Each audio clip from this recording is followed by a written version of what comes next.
Tamya Cox-Toure. I'm the executive director of the ACLU of Oklahoma. The ACLU of Oklahoma is a nonpartisan organization. Oklahoma has been a part of, or ACLU of Oklahoma has been a part of the Oklahoma fabric of civil rights organizations since 1964, and really excited to be here. But I'm here to share with you about the state question 846 that will be on your ballot. And as was previously discussed, every single voter will have an opportunity to vote on these state questions. That is unlike many folks, like in the past, where if you just thought the runoff, maybe you do not have a runoff election in your district, but you will have at least state questions. Most folks will have people to most folks will have a person to vote on, but you will definitely have state questions. So it's essential that you are sharing this information with your loved ones, family, and friends, because not everyone is aware that August 25th, you have a big election. So here we are right now. In 2010, Oklahoma was once again one of the first states to pass a voter ID law. And I'm aging myself a little bit because this is actually at the ACLU. This is my second go around at the ACLU. I was actually at the ACLU when this came up again in this voter ID, this idea of a voter ID state question. So in 2010, voters overwhelmingly approved, again, a legislative referendum. This was not necessarily brought on by the people, but by the legislature, to require voter ID or identification when you're voting. What was really interesting about how this legislative referendum came to be is that Governor Henry at the time actually vetoed a voter ID law that was going through session that was requiring some of these same identification requirements, but it was also expanding some early voting.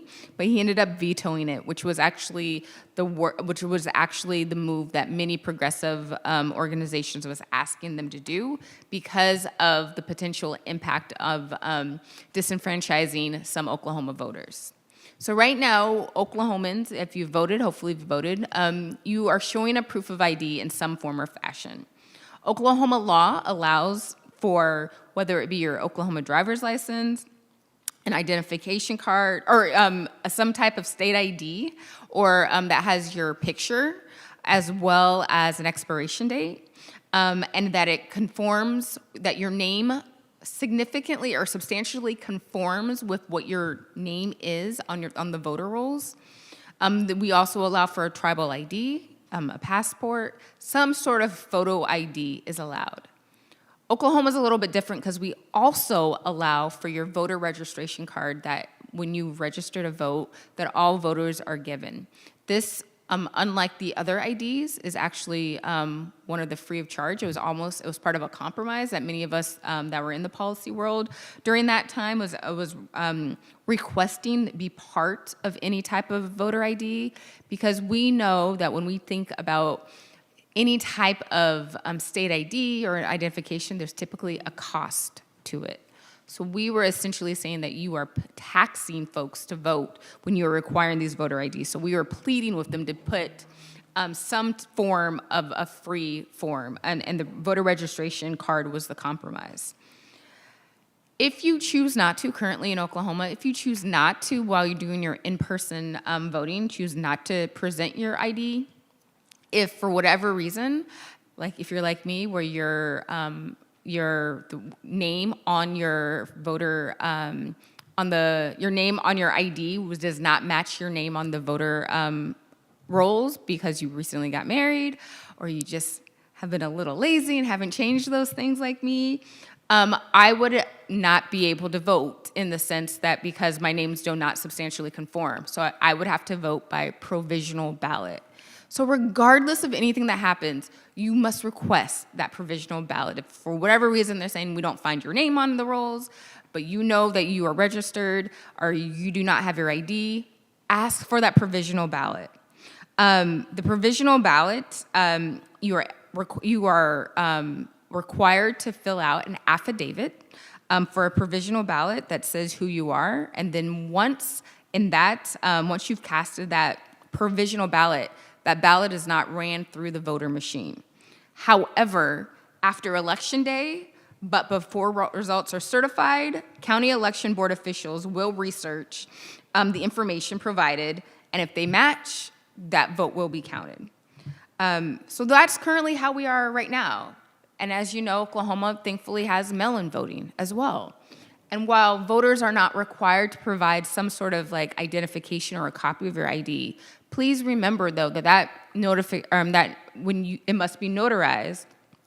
It must be notarized, and that you have a. It must be notarized, and when you get something notarized, you have to show who you are, right? You have to show some proof.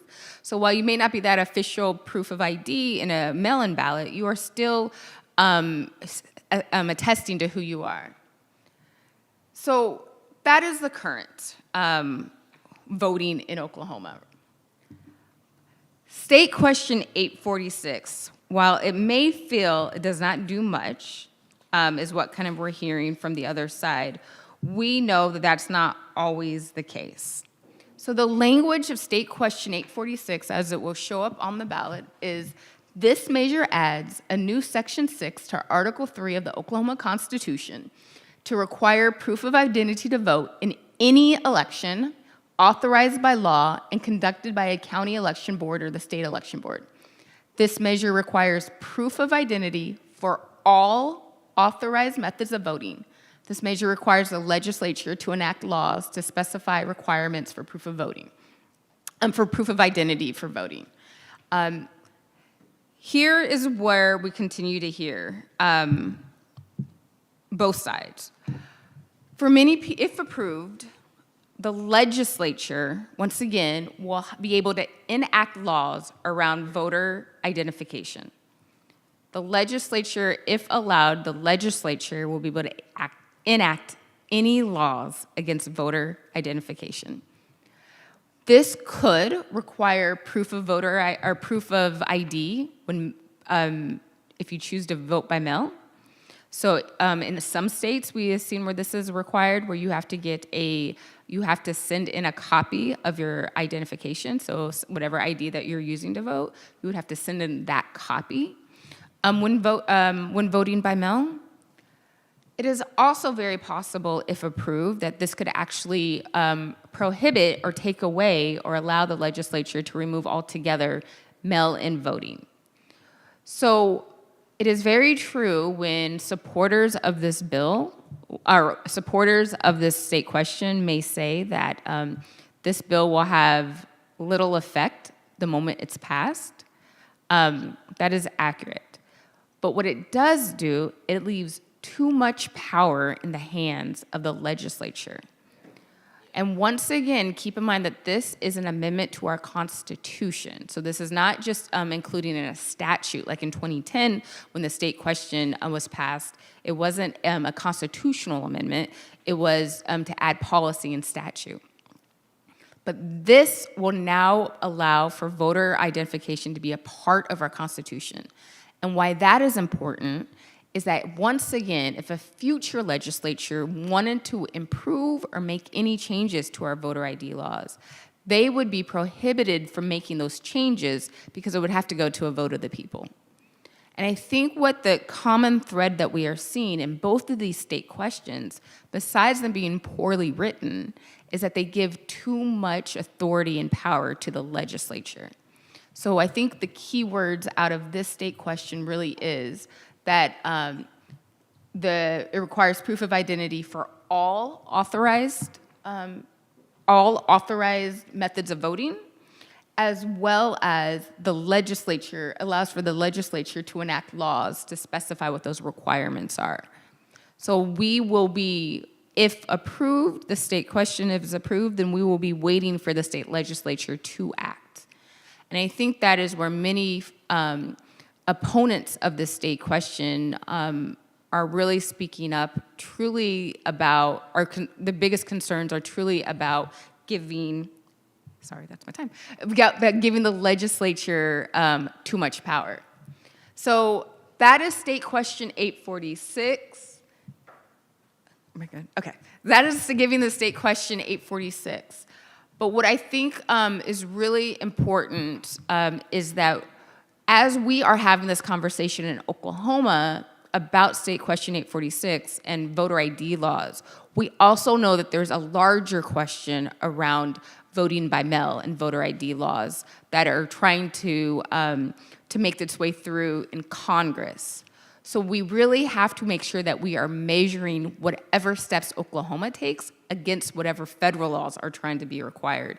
And those could, whatever's happening on the federal level, could have a severe impact of disenfranchisement here in Oklahoma. So it is probably no surprise, I am your attorney who's rarely ever in the courtroom. I'm a policy person. I've been a lobbyist for the last 20 plus years. So I say that to say is like, my job is to think about like other policy ways that we can make voting better. So yes, we have State Question 846, but I really truly believe that if the Oklahoma legislature wants to think about ways to improve voting in Oklahoma, and let me back up, in a matter of making sure that I speak to the other side, because I want you all to be armed with the information. The other side, those that are supporting 846, they say voter ID is necessary to make sure that we are securing our elections. We all want safe and secure elections, full stop. But what we are grateful in Oklahoma is that we have that. Under the current law and under the current systems that we currently have, Oklahoma's election board and elections are considered some of the safest in the country. So we know that there are additional avenues at play when we are trying to change how Oklahomans can vote. But if Oklahoma safety and security is one aspect of why there are supporters, we also believe that people should be finding ways to make voting more accessible. And we believe that in how we can do that, there are actually easy ways to improve voting in Oklahoma. Automatic voter registration, that the time you're 18, that you are automatically registered to vote, so you don't have to go through that process to ensure that you're voting. That we also have no excuse absentee voting, which we're grateful that we have an opportunity for mail-in ballots, but it has to be easy and accessible for people to be able to send in those ballots, as well as extending early voting. Many of us are aware of many states that actually have 30 days of early voting, not just a couple. Whether the election day needs to be a state or federal holiday, those are other ways that we can ensure that we are turning out voting for participation. Ensuring that all colleges have some type of voting program and making it easier for college students to vote. More polling locations, that's probably, goes without saying. And ensuring that we have independent redistricting commissions. All of these we believe are easy, tried and true, researched ways to ensure that we're actually increasing voter turnout and making voting accessible. And I think I'd be remiss to say that in light of the Calais decision that came down from the Supreme Court not too long ago, we know that protecting voting rights is an essential cornerstone of all folks, right? Progressive, it should be a cornerstone of all folks, but definitely progressives organizations, and specifically the ACLU. So in light of Calais, where we know that partisan gerrymandering could move forward with no problem, we want to ensure here in Oklahoma that we are taking every step to protect voting rights.